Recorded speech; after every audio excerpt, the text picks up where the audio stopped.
Hi there, welcome to another episode of Faith Culture Politics. I'm Mark Neugebauer.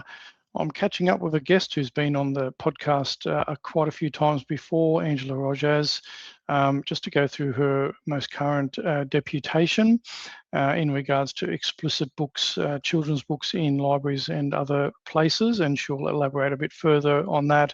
But before I play that deputation for you and then bring on Angela, just a reminder to whatever platform you might be watching on, please like and subscribe. The more that you do that, the more the content gets out there of independent media, people discussing things that others are not covering. So, and if you do have the means, obviously, if you'd like to buy a coffee, you can also do that, but no compulsion to do so. But just before I bring on Angela, we'll play that deputation and then we can unpack it a little bit after that. So I'm just going to play that for you now. Good evening, Mayor and Councillors. The reason for my deputation is to request that the Council put forward a motion to cease following the directives from UNESCO and the WHO and to withdraw and not comply with the 2030 agenda.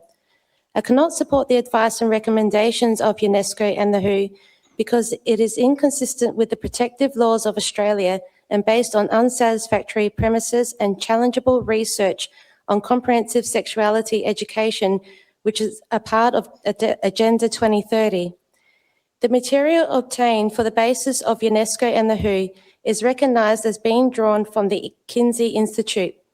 Alfred Kinsey included detailed observations of sexual responses in children. The single biggest issue is that it's likely children were abused. This is UNESCO's guidance on sexuality education, which frequently references the WHO's standards for sexuality education. In the WHO's documents, they reference the works of John Bancroft, who was the director of Kinsey Institute between 1995 and 2004, building on the works of Alfred Kinsey and his research, which was published in his 1949 book titled Sexual Behaviour in the Human Male. This is the image from the WHO's education matrix for ages 0 to 4, which suggests early childhood masturbation and sexual pleasure. Below are screenshots from the book titled Sexual Behaviour in the Human Male. As you can see, Table 34 reports the number of orgasms of children, the youngest being a 5-month-old infant. The book also describes children who were part of this study being pained, frightened, violent cries, and extreme violent convulsions. In current modern standards, the research would have been considered deeply unethical, particularly because children cannot give informed consent. Recording and publishing such data without intervention is widely condemned in current research ethics. This is the foundational data UNESCO and the WHO are drawing their derivatives on to advise government bodies in Australia. It has been a few years since I gave my first deputation at this council, as a concerned mum questioning why our public libraries have sexually explicit collections targeted to children and teens. Now I'm a certified films classifier and assessor. Throughout this process of challenging these materials, I have noticed a common theme that the boards and committees that report to local, state and federal governments tend to follow the advice and recommendations of UNESCO and the WHO, resulting in a few of our laws not being enforced, especially regarding classification. April 2023, I wrote to the Public Libraries Association about my concerns regarding unclassified graphic novel series titled The Boys that contain very explicit depictions of sex, sexual violence and bestiality. For a few years, this book sat on the same shelves next to the Superman and Batman comic books, unrestricted. You will see the sample reply where they state the following the advice from UNESCO. A few months later, through an enforcement application, the book series was sent for classification review, 3 of those receiving a classification rating of a Category 1 R18, which put them on par with adult magazines. Last year, I met with the South Australian Libraries Board directors. During the meeting, they did admit to following the recommendations of UNESCO, but also have now agreed to age-appropriate display of books, and regarding explicit content, will ensure that vendors follow state and federal laws when supplying publications, films or games. The main provider of comprehensive sexuality education teacher materials is Shine SA. At the end of last year, I became aware that the majority of the DVDs in their collections were unclassified. 1 minute. In December, I put forward a recommendation for these DVDs to be sent for classification review. Shine SA Public Library is currently under a police investigation. Mr. Mayor and councillors, every day more Australians are waking up and questioning the integrity of the WHO and UNESCO in all areas of their scientific studies and research that drives the advice and recommendations that are shaping the world we live in. It is time we exit the WHO and UN. For these reasons, I ask the council to put forward a motion to vote in favour of 1, for the commitment to the residents of Playford City Council to follow our constitutional laws before globalist recommendations.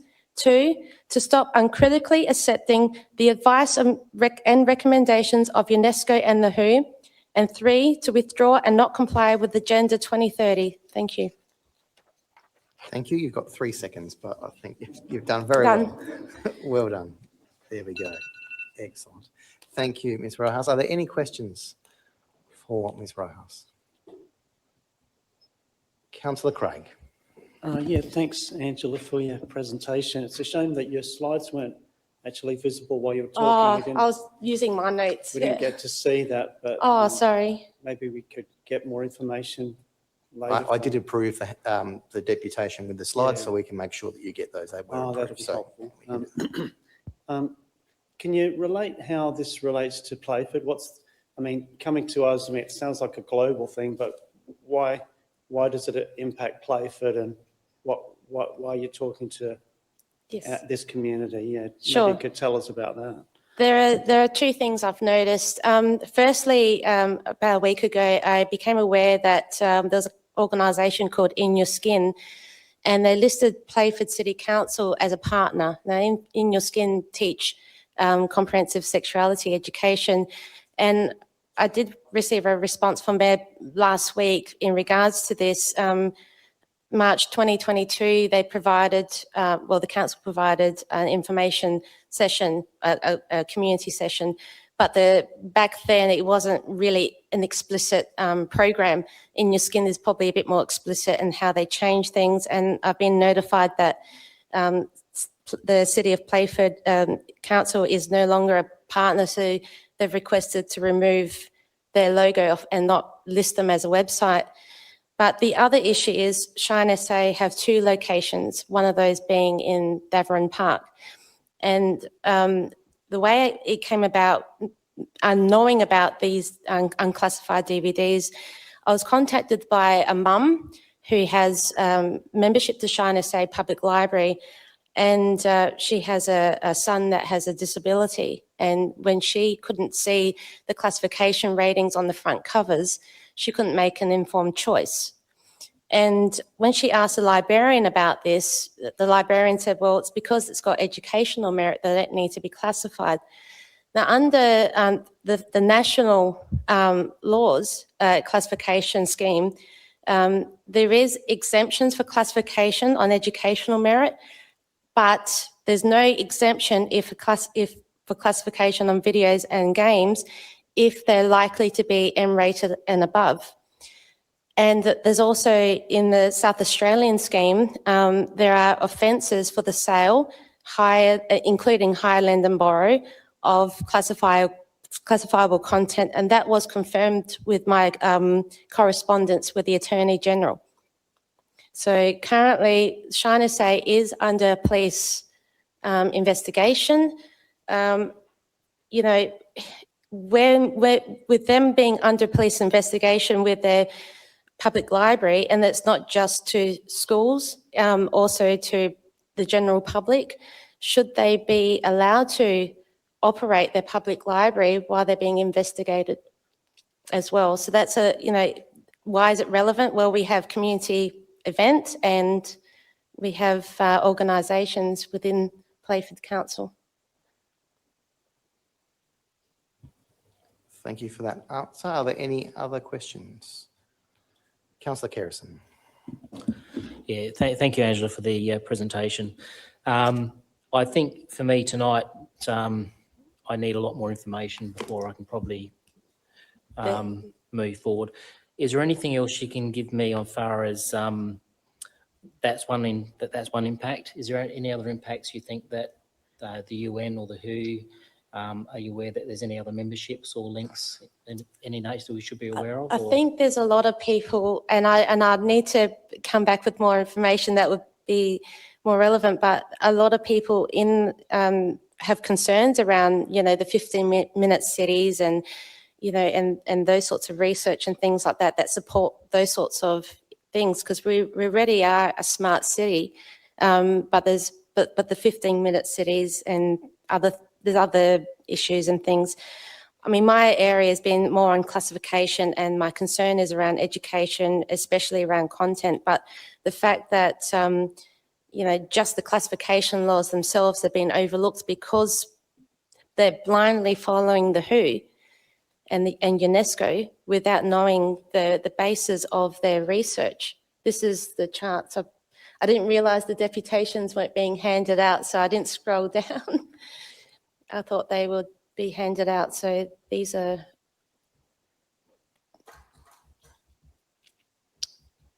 I can scroll down so everyone can have a quick look through. So that's the classification. You can see the category 1 in those books. So they were overlooked. They weren't going to, at the time, send them off for classification review. And this is the email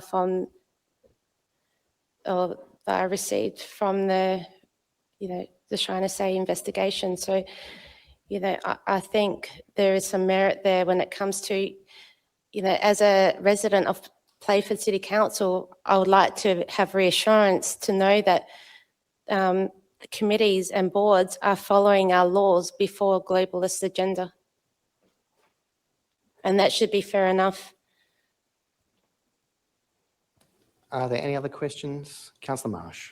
It's a question to our staff and yourself, Mayor. Can we just, next time there's some material that's available provided to us to assist us with aiding and listening to it, that does get provided to us, so we can make a clear judgment and a precise commentary when it comes to the 5 minutes that you're given, please? Yes, Councillor Marsh, it was approved as per the normal process. I did approve the deputation and handout. I'm not sure why the governance team did not provide the handout for you, but I approved it. I can show you the email of just showed the CEO the approval that I've given, and Ms. Rojas was aware that I'd given that approval. I'm not sure why that wasn't managed by the staff, but we'll make sure that that won't occur again. Are there any other questions for Ms. Rojas?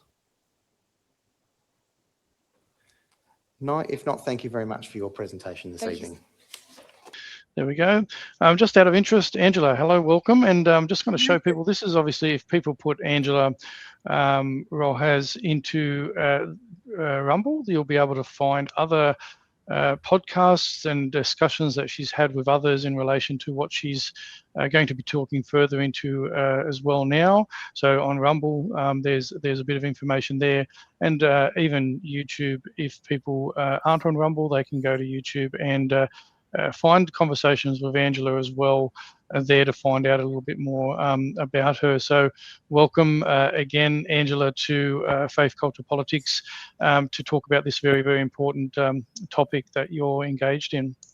Thank you for having me on. No, most welcome. So there was obviously quite a bit covered there in that deputation, and obviously it's not the first time you've done that. So you're definitely getting the message out there. Well, there was a few things I picked up from there. Obviously, one of them was the interest from others there in regards to finding out more. So obviously one of the councillors there requesting additional materials, or requesting that the materials, it would have been nice to have the materials be available for councillors there so that they could have a look at that as well. And so there's quite a bit covered there, but I wanted to start off. You labelled the video, and you've got your own YouTube channel as well now, which is what I've played that segment off. So that's your own. I'm just going to bring that back up if I can. This is your YouTube channel, Department of Education stuff, but also protecting the innocence of children, which was very important. So you might want to talk about that a little bit as we go. But the focus on that was obviously about a bit of that influence from international organizations, and I've covered that in so many of my podcasts and so many of my writings and discussions, the influence that the United Nations and the World Health Organization, and you specifically focused a bit on UNESCO as well, which wasn't sort of massively on my radar, but these international organizations, people don't actually realize how much influence they actually have in the formation of policies and guidance, their guidance towards our bureaucracy and our governance in regards to things. So, and obviously talk about that massively. I've just written an article in regards to Dr. Amos, how APRA's involved with WHO as a collaboration centre, and how they're coming after, people that are speaking out against sort of what's viewed as controversial content. So the Agenda 2030, again, if people want to talk about the conspiratorial route, I mean, Agenda 2030 and 2021 has been openly talked about for decades by these internationalist organizations in their groupthink little meetings. And so it's not a secret. But there's what people don't realize, I think, or take into consideration enough, is the actual influence that they have over our nation here in Australia and others. So tell us a little bit more about that. You went into that and your focus was on obviously them, plus you mentioned about the smart cities and other influences, right? But this particular topic is a big one that you're working on. So tell us a little bit more about that influence and how you've observed that they influence what we do here in our nation, even in our state in South Australia. Yes. Well, first of all, UNESCO is just another arm or branch of the United Nations. So they're the education, scientific, and medical sector off of that. So that's so they are United Nations anyway. Comprehensive sexuality education is part of Agenda 2030.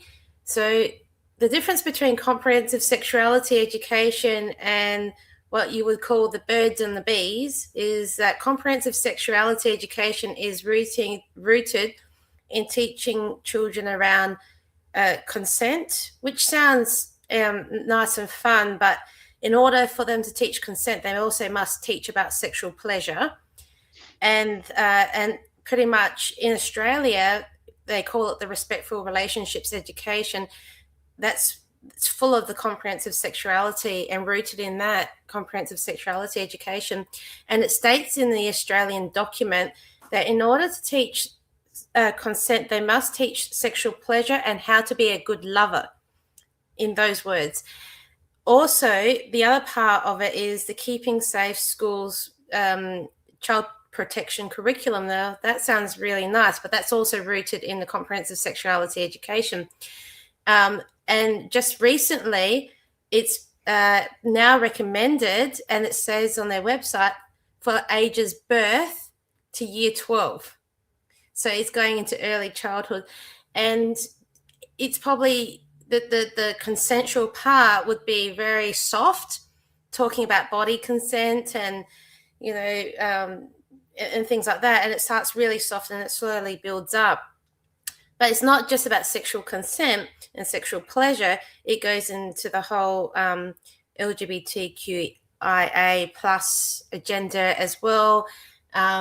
And the Agenda 2030 also gets into gender affirmation and how to do that. They do recognise that parents are the biggest barrier when it comes to teaching this stuff in schools, because when parents find out what's actually happening, but they take on the viewpoint that that all children are sexually active and they need to have more knowledge, and more education prevents them from, sexually transmitted diseases and sexual assaults and the behaviours and everything. Or it's supposed to give them education on, good behaviours around porn literacy, and if it's bad for you, the laws around it. So, it seems to introduce a problem. And I had a parent once a while back commented on one of my posts and one of my comments on how I believe, so I can't remember exactly what I wrote, but she said, you must live under a rock. And I wrote back saying, well, not all, because I think it was somewhere along the lines of not all children are sexually active or know what porn is. And she said, you must be living under a rock. And I said, well, no, my teenagers don't know what porn is. They've never seen it, you know. And I did ask my 14-year-old daughter, I said, do you know what porn is? And she said, is that a little chess piece? Like, she had no idea. And she's not ready for that conversation. If she was, I would chat to her about it. I'm a type of parent that will have enough conversation because I know my children. I know them well enough to have those conversations. Around the classification laws, when I wrote to the Public Libraries Services Australia, they have their own board. Then you've got the libraries boards, South Australian library boards, and then you've got the education boards. You've got all of these boards across Australia, and this is just around the classification and teacher resources, for example. Every response I got over the years states that they're following the directives or recommendations of UNESCO. And UNESCO take a lot of advice from the World Health Organization and the world, and they probably don't even look at the research. They just blindly accept their research. Now, I've been working with an international group, and I became aware fairly recently that if you go back and follow the trails of their research, it's all been the basis of their comprehensive sexuality education comes from Kinsey Institute. Alfred Kinsey, and I think we've spoken about this before, he wrote a book, Sexuality of the Human Male, back in the 1940s, where they documented sexual responses in children. They documented the orgasms of children, the youngest being a 5-month-old infant. And they even describe in there how the children were violently crying, convulsing, they were frightened. Even in his book, when it comes to sexuality, as a general, in his book, they did do some of their subjects, even if they were adult subjects, were people in prison, they were prostitutes, they were people with asexual, typical, preferences or orientation, or because identity wouldn't have been a thing back then. So it didn't represent the whole population. So you can't draw conclusions from either. And just the act that how did they record the orgasms of babies or watch? Even the book even goes into how observing children having intercourse with other children. And why it's still being referenced. Even so in Australia, I've noticed that we have in the Department for Education's, when they reference their teacher guidelines and policies and everything, they use these references. They reference UNESCO. They reference, just say, some universities. Now, one of the main ones that they like to reference is the works from La Trobe University in Melbourne. They have this guide called the Rainbow Tick Guide, which was, and the second edition, which was published in 2016. They reference Kinsey Institution too, and their work. So there's a lot of institutions and these studies that if you take, you can trace it back to Kinsey Institute. You could trace it back to the WHO. You could trace it back to UNESCO. They're all referencing each other somewhere along the line. And that's the problem. Problem is they're building on new works, new research, new surveys, but it's based on and deep rooted from a faulty foundation, from a criminal, in my opinion, foundation. Because how do they know that children are, babies just can't have orgasms? I'm sorry, but even with sexual pleasure and masturbation from the WHO's education matrix for 0 to 4, young boys, I'm going to say this, young boys might get a little erection, but they are not masturbating for sexual pleasure. Do they not have the thought on sexual pleasure? Little children touch their own bodies. They're curious. They have sexual organs, but they do not have sexual thoughts and sexual pleasure. And that's the key message. And I think, this research is very compromised, and it shouldn't be blindly followed. And because of the everything I've gone through, classification laws have been very much overlooked. And, with the China SA police investigation, I don't know how it's operating at this stage. I don't know if China SA have taken any actions, but I'm still waiting for the results. It's been a while, so there's been an action to follow up. and just waiting to hear back. It's just I can't really give much comment on that, but you think about classification laws. The principles of classification is that adults can see, watch and play and read whatever they want. Well, children and minors should be protected from things that might harm and disturb them. So that's why we have those laws. I don't like the idea of restricting or censoring anyone. I support freedom of speech and expression, but protecting children at the same time.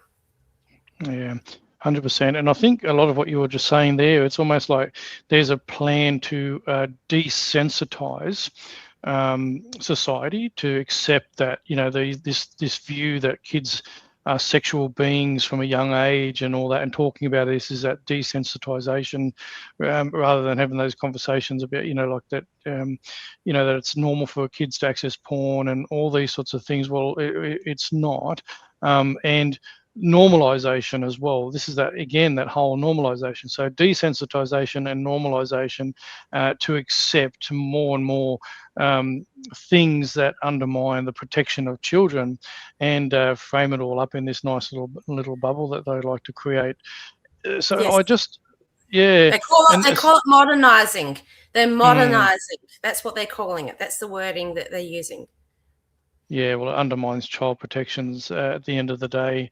So you mentioned two national laws, that we do have national laws, but in some circumstances there's exemptions, but not for in your speech, that is. Yes. But there's no exemptions for specific things. You want to talk us through that? So under the Classification, Publications, Film and Games Act, under the national scheme, when it comes to educational, scientific merit, or there's a whole list that lists exemptions. There is exemptions for classification of film and video games, except unless if it's likely to be M-rated, if classified and above rating, then they must be submitted for classification review. So for many years, a lot of teachers use unclassified DVDs in schools, and because of educational purposes, and they just assume, or it's because of educational merit. It's not required to be classified. But what they haven't realized was there is no exemption if it's likely to be M-rated and above. So that part was missed out in their teacher resource guidance. The other thing too is, so that's that. And then on the state level, every state has their own version of the classification scheme and offences. So when I learnt that the majority, China SA had in their collections, the majority of their DVDs had no classification ratings on the cover, in South Australia, they must bear the markings on the cover, and that includes for the sale. And sale under the Act, under the legislation, is defined as to lend, borrow, or hire as well. It's included with that description. So you're not allowed to sell anything that is classifiable or does not bear the marking on the cover as well. So there's offences if they find out, and we don't know the results. And there's also, obviously the offences would be higher if they found content that was, had R-rated or X-rated content that wasn't classified. The offences would be a lot higher too. It depends on, what they find, but that's a general explanation of that. Yeah. And so I guess the thing with that you mentioned in your deputation there, that Shine SA is actually under investigation by police. So that's quite a serious thing. Do you want to? I know you spoke about it in your deputation. Do you want to unpack that a little bit further? Well, like I said, there was I was contacted by a mum who had membership to Shine SA Library. She wanted to borrow. She went to borrow a book and she inquired about some DVDs and she didn't see any of the classification markings on the covers. Her son is a young adult, but he has an intellectual disability. So she wanted to borrow something to help educate him, but couldn't make an informed choice. So they hold a big range of DVDs, different types of stuff. They could be on puberty, human reproduction, to anything. And she was also shown a cabinet of DVDs that contained what the librarians described as R-rated content. But, so I didn't see the Shine SA Public Library. Going off what she told me, I decided to, I wrote a letter to Shine SA Public Library, giving them the recommendations and I gave them examples from the classifying tools so they were aware of the type of content and what would contribute to an M rating and above. Just a few examples, not a lot. And I didn't get paid to do this. I just did this because I wanted to see the change for the right reasons. I did also email, in that email, sent an email to the health minister at the time because Shine SA are a gender clinic and they also do Planned Parenthood as well. So it's not just education or not just a public library. And he forwarded my email to the Attorney General. The Attorney General did confirm the offences that I mentioned earlier. And, if he suggested that if I believe that, an offence has been made, to report it. So what I did was I wrote a letter to Police Commissioner and he forwarded my letter to the Licensing Enforcement Branch. And that's as far as we got. I don't know any actions that Shine SA have or haven't taken or what's the outcome of the investigation. All I know is that it's been a couple of months and I haven't received anything back.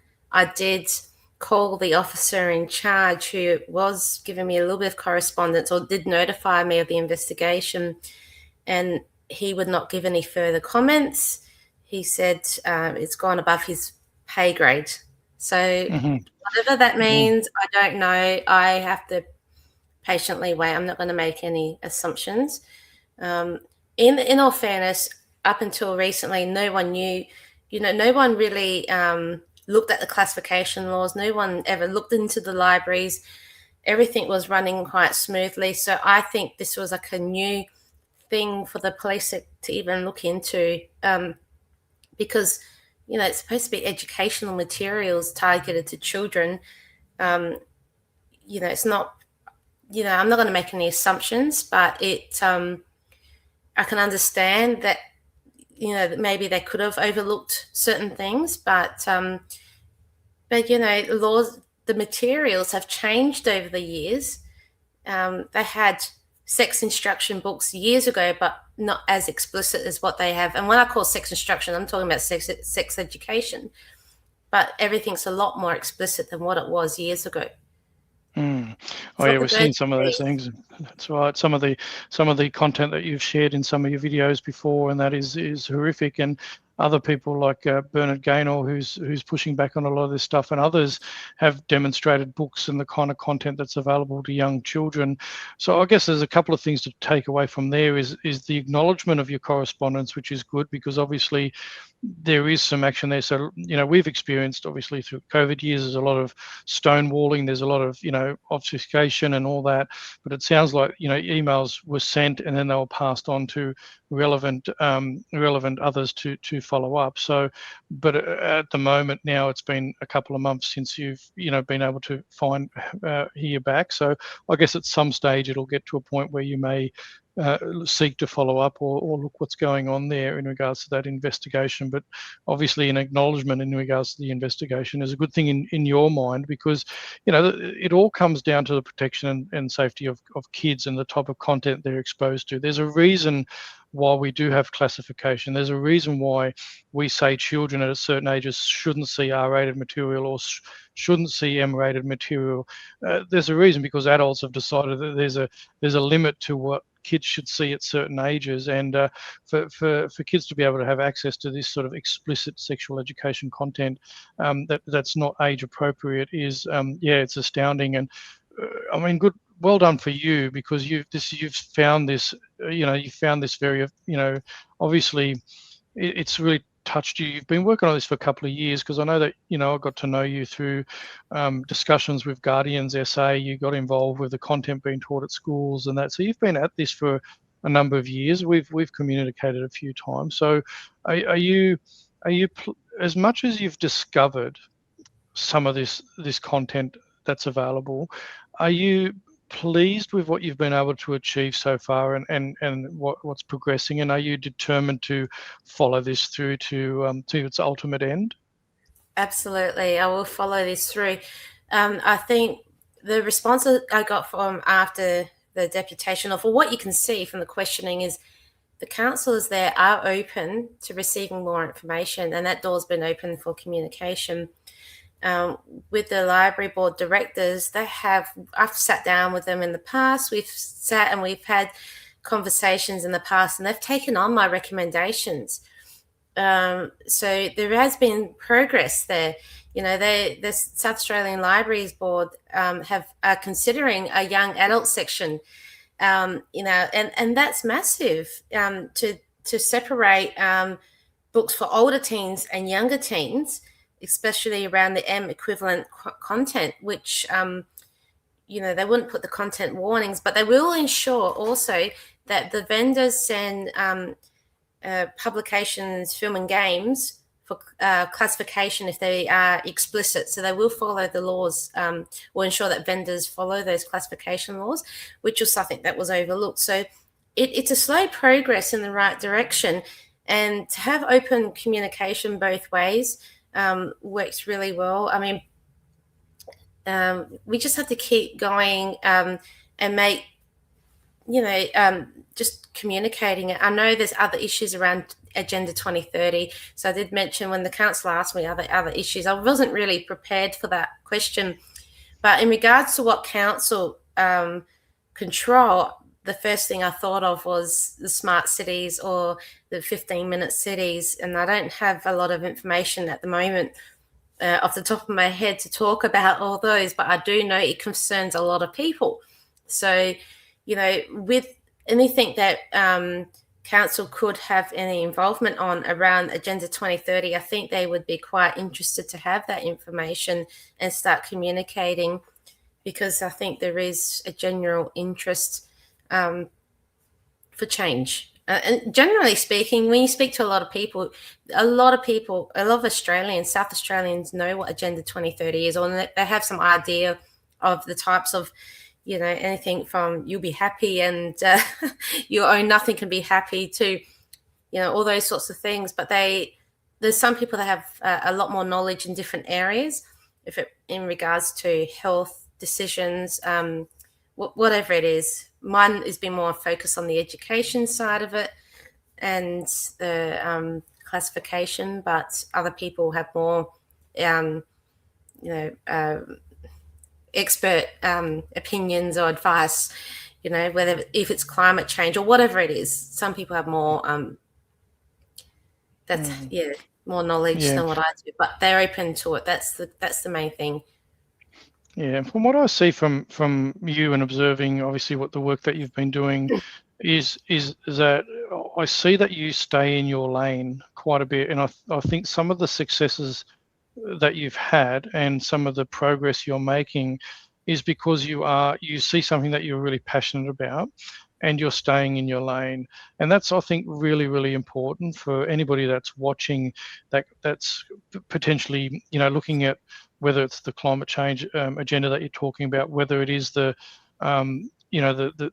smart cities or the technology side of things, and the influence on central bank digital currencies, the removal, the potential attack on cash, and so many other things, because these are all encapsulated under Agenda 2030. And again, to reiterate, I just don't think people are aware of the international groupthink that exists in regards to pushing a lot of the ideas and agendas that certain groups and individuals have on our society. So I think I think it's about getting people together that share the vision for the lane that you're working on. And I guess this is one of the things I kind of wanted to bring up with you, is that if there's anybody, have you got any sort of advice or message to people in regards to your lane, this explicit book, or the attack on children in general, with other things? What's your encouragement to them, sort of what's worked for you, and what do you encourage them to do? Well, people on these boards and committees, councils, schools, everywhere, they're people. They have families. They are people. They have, they breathe. They have emotions. Don't make it personal. Show the facts of what is, because not everyone. You could see the councillors. If I was to contact them off the street, they might not have stood and listened. If they were just, they had no choice but to listen to me as a deputation. But they were really engaging, and they looked like they were, I could see the looks on their faces and how they were actually listening and not trying to dismiss. And I think it's just the approach, and this is what people tell me, it's the way I approach things that causes engagement, because you have to give people respect. When I met with the library board directors, I asked them, can we have a photo together? And they said, no, can you please keep my identity, I don't want to be, I want to be hidden. I said, that's fine. I respect. So I will respect people's boundaries. I won't spearhead people just for the sake of spearheading. They are people. And, we have to respect where they are at their level. Now, there might be some people that we might think, all right, they're just genuinely evil or whatever. I don't know. I just try to meet people where they're at and present what is. And just, and open the door to negotiation. Things didn't just happen to us overnight. These were years and years and years of changing legislation, and boards and committees had so many meetings over so many years, and negotiation, lobby groups, whatever it was, to change things. We just became aware all of a sudden.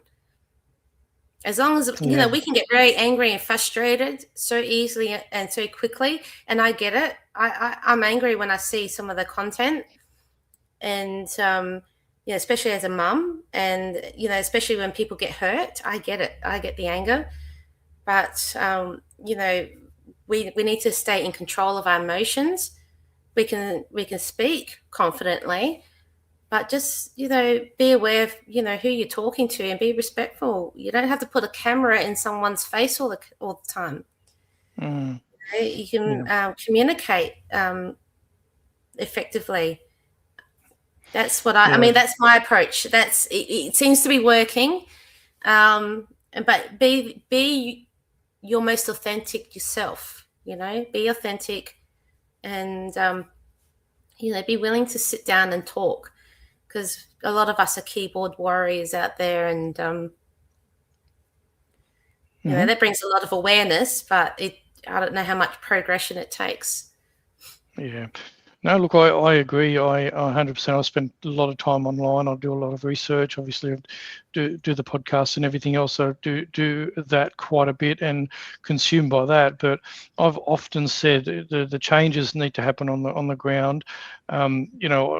For a long time, I've talked about, letterbox campaigns, sharing awareness that way.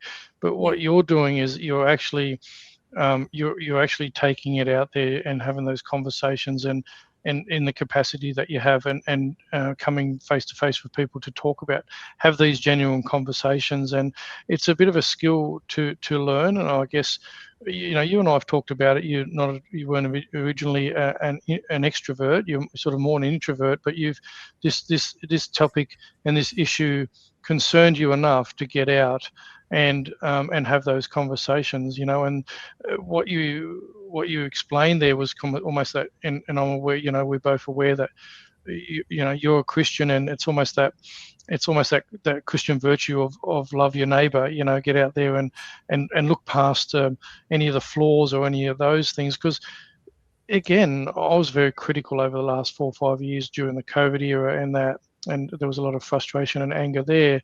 But it's also reflecting that I think a lot of people, and I'm realizing this more and more, were actually hoodwinked themselves about the slow creep of control and institutionalized capture.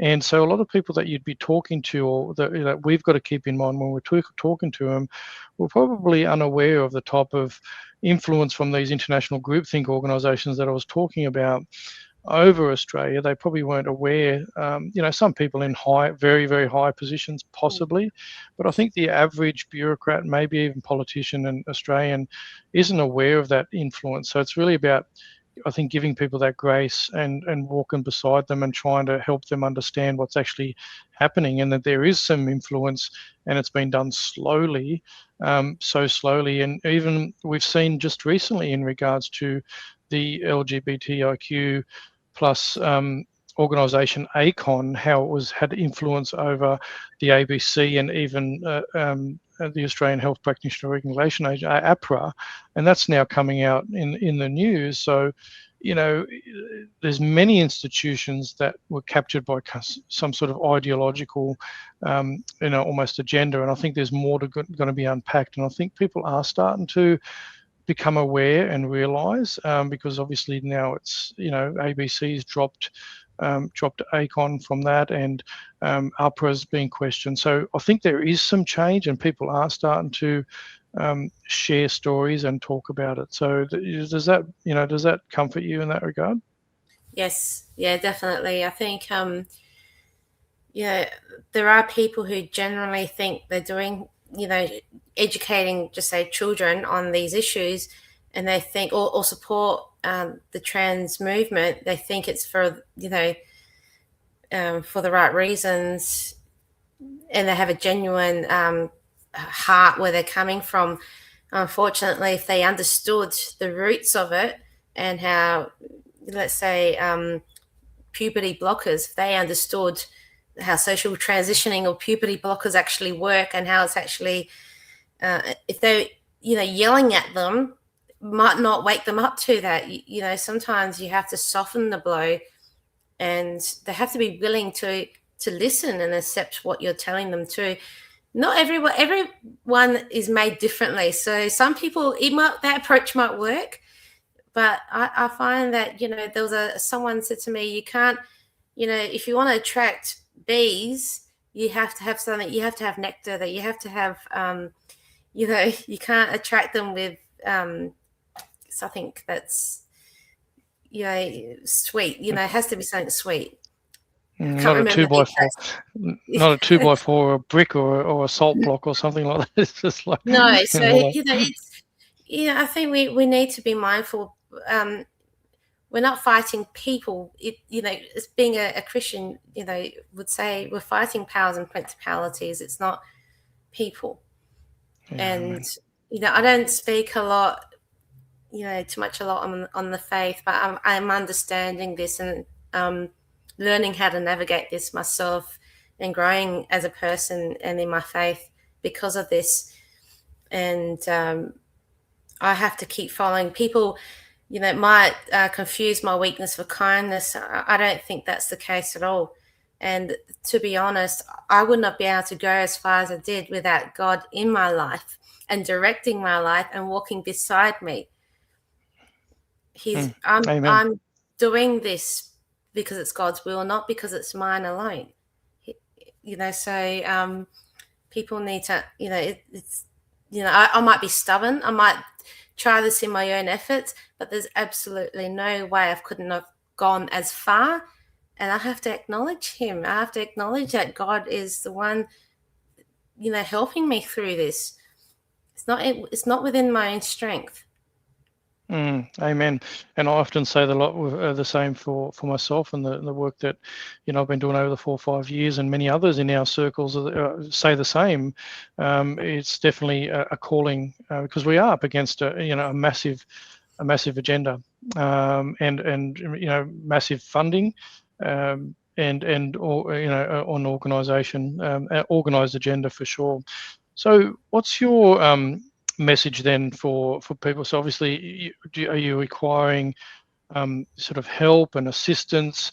If people really share, the passion that you're showing and want to do more in their communities, in their own communities, do you have a system set up where you might have meetings with people to share what you're doing and help people to do take their own mission to do things? What's your thoughts there? I'm looking at creating a group, an action-based group that can have regular meetings. That's something that I'm in the plans of at the moment, but perhaps we can talk about this in a later date when we've decided how to do this. We've got there are a lot of grassroots organisations out there in Australia, and plus with my friends from overseas and internationally. So we don't need to reinvent the wheel, but we should all be trying to work out ways and have different ideas and whatever's worked over here, let's try this, and because there are ways to progress forward. So keep an eye out.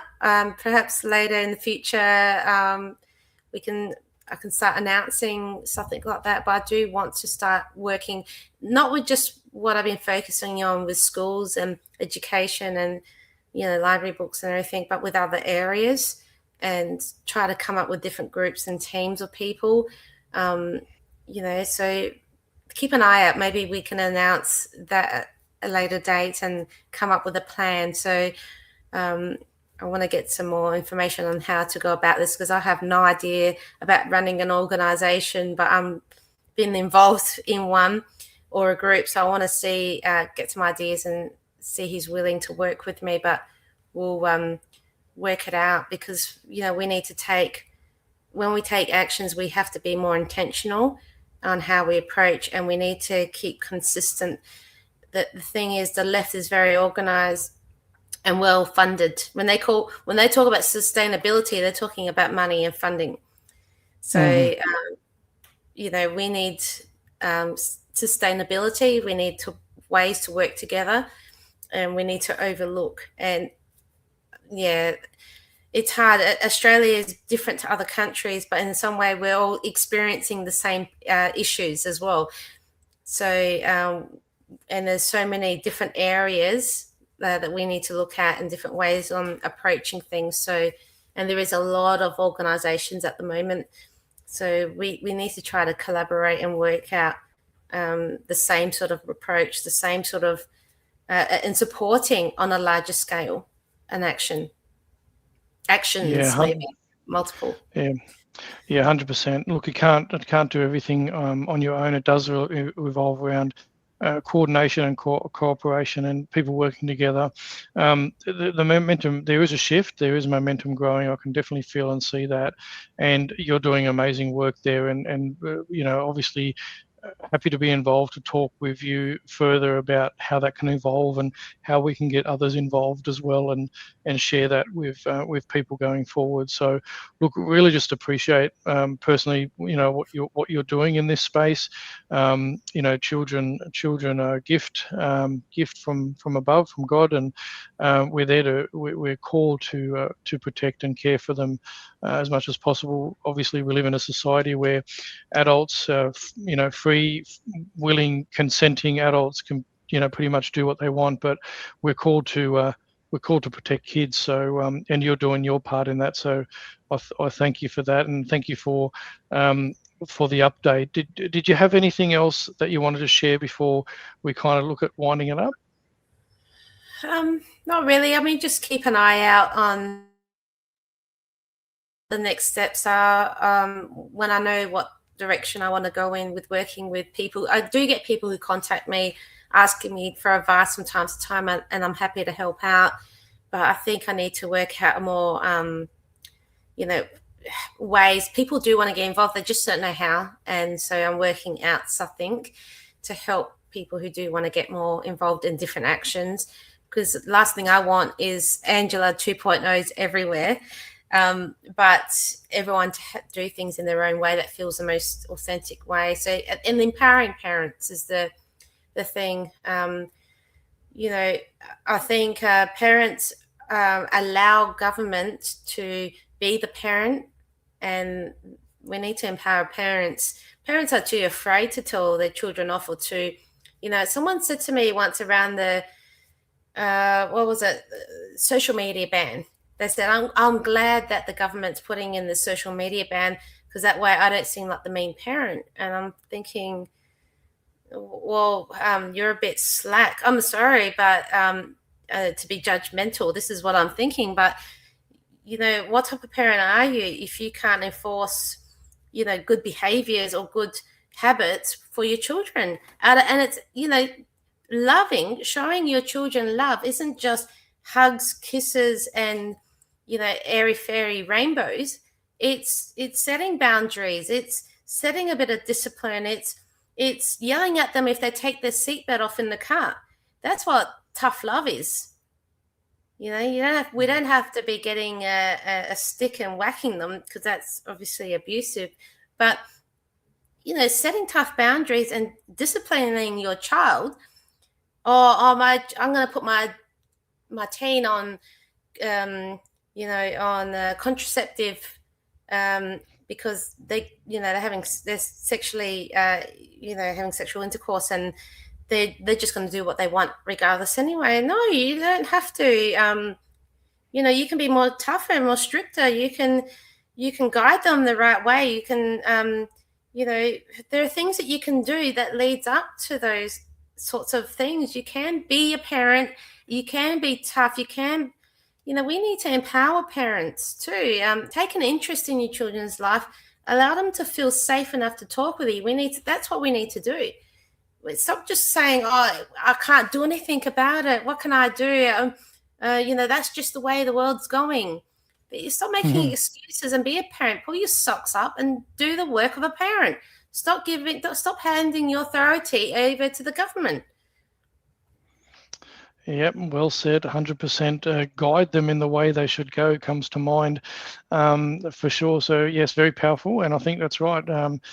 Stop letting society and the government and bureaucrats raise your children, do it yourself, and guide them, and push back on some of the agendas that are being influencing the lives of all of us. So no, very well said, Angela. So good on you, and I really appreciate your time again, and looking forward to obviously looking where all this can evolve to, and how we can help others and be involved. So just going to say a quick prayer for you, and then we'll move on. So.